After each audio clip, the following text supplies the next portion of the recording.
At least 11,000 people are now thought to have died. Many thousands more are still missing after floods devastated eastern Libya. International rescue teams have arrived in the worst affected regions, but doctors are warning that survivors remain in danger from potentially contaminated water. Our correspondent Simon Jones has the latest. The number of dead is rising in a landscape that has been transformed, devastated. This is what is left after more than 250 times the average monthly rainfall came down in just 24 hours and cascaded onto Derna. Entire neighbourhoods swept away as two dams on the outskirts of the city failed. A catastrophe hit Libya. A huge catastrophe. May God accept the victims. We pray for their families. Despite the scale of the destruction, the hunt for survivors goes on. Some international help is arriving. These dogs are part of a Spanish rescue team involved in a search against the clock.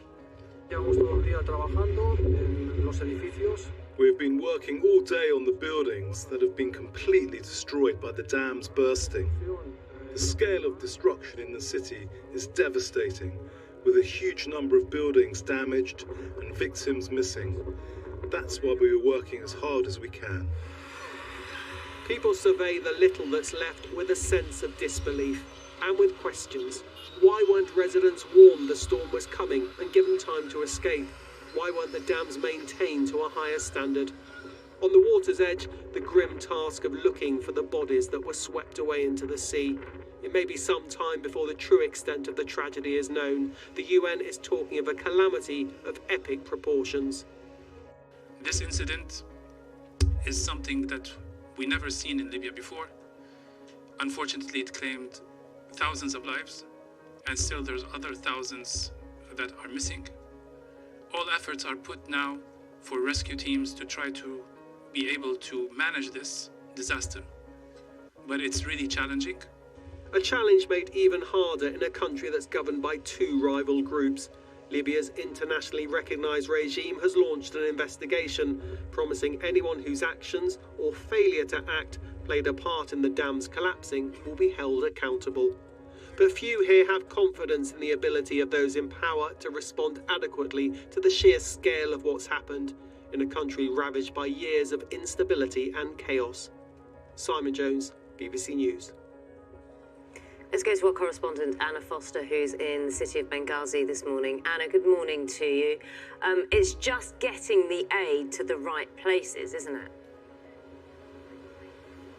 It is. It's exactly that. And that really takes two forms, Naga. The first is actually getting the aid into the country in the first place, because Libya has been ravaged by more than a decade of civil war, and it just doesn't have contingencies in place. It doesn't have the equipment. It doesn't have things like the medical care, for example. All of those things had already been decimated by the civil war. So it's getting those things in from outside. But of course, bear in mind that Libya is split really into two halves. There are two different opposing governments, and just getting permission, frankly, in some cases, to bring that aid into the country is enormously difficult.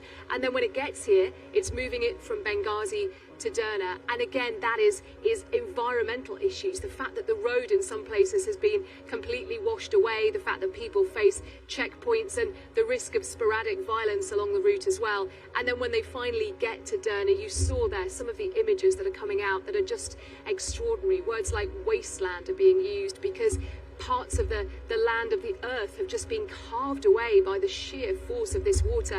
And it's all about, in many ways, the survivors now who are trying to battle against the elements, whose homes have been lost, who are living among these many bodies and who are trying to avoid things like disease. It is an enormously difficult, catastrophic moment, Naga, and really the scale of this is even now still unfolding. Indeed. Anna, thanks very much for that. That's Anna there for us in Benghazi, Anna Foster.